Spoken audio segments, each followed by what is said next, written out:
to the I got a stat or two about Oklahoma. Brent Venables, the first Oklahoma coach to debut 0-3 in conference play. OU has lost more than 3 conference games 7 times in 108 years of conference play. That goes back to when they were a part of the Missouri Valley Conference in the Big Six. They had scored an offensive touchdown in 167 consecutive games, the longest streak in the FBS. That now is over. And during their 3-game losing streak, this is the one that's just, wow. 145 points, nearly 50 points a game, and nearly 1,800 yards they've allowed.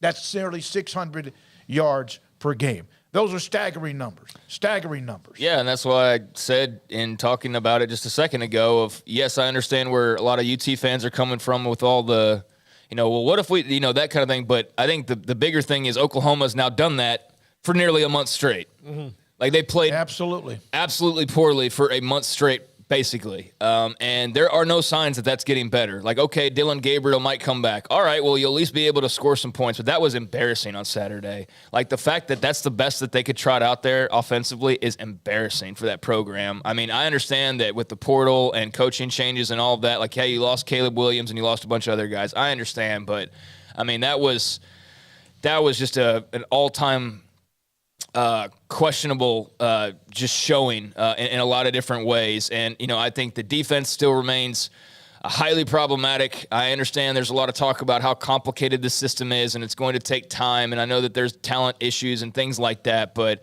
I mean, I don't want to hear on one hand, we're Oklahoma, and that's why we don't need Lincoln Riley. We don't need these guys. We'll be fine. We're Oklahoma. And, at the same time, yeah, you're Oklahoma. You shouldn't be as down bad as you seemingly are right now. So there are some major questions. This is one of those where you almost wish you could fast forward to the offseason to go ahead and answer some of those questions. But unfortunately for them, and maybe fortunately in some cases, they could correct the ship somewhat, but they're out of the race now.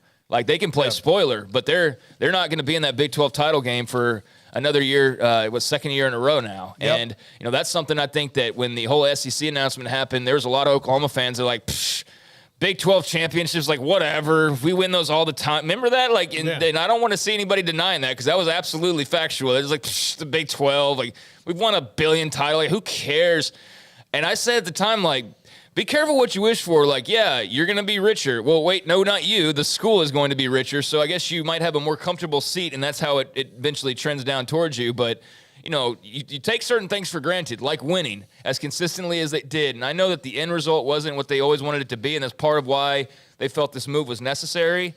But, yeah, they're going to make a lot more money. But they also very well might turn into the next South Carolina or Arkansas or whatever, and I don't think that's going to happen. But there are reasons and there's room to wonder about that right now because it's not in a good place and they don't have a lot of time before, for all the talk about the schedule. Well, guess what? You're struggling bad enough with this one. You know what's waiting on you, right? And you know what's around the corner. Yeah. And this season's far from over as it is. So the SEC has elite teams in Alabama, Georgia, and now Tennessee appears to be a part of that conversation as well. But top to bottom, no matter who you are as your favorite comp, top to bottom, I don't know. We won't know till all of it's all played out. But top to bottom right now, to me, you don't have any gimmies in the Big 12. No, you don't. And so who knows what's going to happen the rest of the way. And Craig, to your point about we're Oklahoma, this isn't supposed to happen. There are many teams that were saying we are this team. We're Texas. We're Texas. We're USC. We're Florida. We're Florida State. We're Miami. It's never going to. We're Nebraska. It's never going to happen. And they've all been in the support group. How did this happen to us? The college football feast and famine it comes for everybody. People have. But they'd experienced it in the 90s. They did, but it can always come back. Yeah, no. It's not. Alabama is as great as anything it's ever had, and they're the program with the 2 greatest eras.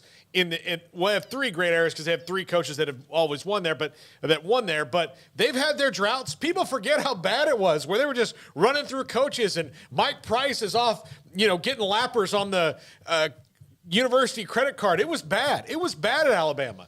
The right guy comes in and all of a sudden the crops are flush, but you can have droughts everywhere. Nobody is immune to it. And the reason you have droughts is that you think, I don't need to water the lawn enough because we are this team. One of the teams that has been through that, and they have had what has been disappointing a decade plus, Texas. Craig mentioned the one Sugar Bowl team that beat OU in the regular season.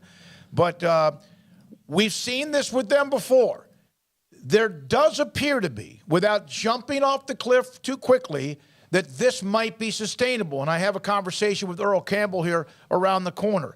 We have been fooled by them before, and now the question is, can they sustain it? Because that was a very impressive across-the-board victory against their arch rival on Saturday in Dallas. Yeah, and I know we got, new listeners and whatnot, so I'm coming from like an OU fan standpoint, to be very clear here. Like, I'm not coming at it as like some hater or what. I'm coming at it as somebody who watches every Saturday, who has fans has a family up in Norman I visit regularly. Like, I mean, this is I've seen it up close and personal, and I'm throwing up the red flag. Like, I'm worried about kind of what direction this thing is going. At the same time, I do think we have to be mindful of the fact that Venables is a first-year head coach, and I'm going to get to Texas here in a second, and not overly panic too much. But there's cracks in the ship. That's the scary part, is they've never really dealt with too many cracks before. Now there's like massive gash in the side of the Sooner ship, and then that's what's concerning. Now Venables could still patch it up.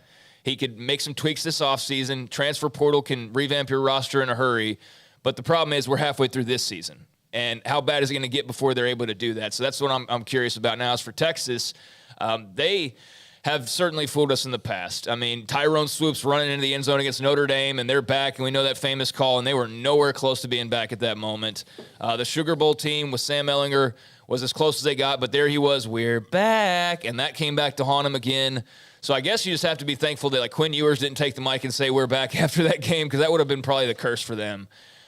They are going to play much tougher teams because, again, I think we have to all acknowledge, and even Texas fans will acknowledge, that was probably the worst OU team we've seen in 20+. I mean, that was. So, you blew them out. You did your job. I'm not taking away from the win, but that wasn't beating the typical Oklahoma that's a top 10 team, like, that would propel you into the major conversation. The good news for Texas is that all they got to do is just win a couple games, and they'll get propelled in that conversation no matter who they beat. And so here we are, and they're starting to knock on the door of that conversation, and I think it's fair this time. I do. I think Quinn Ewers is special.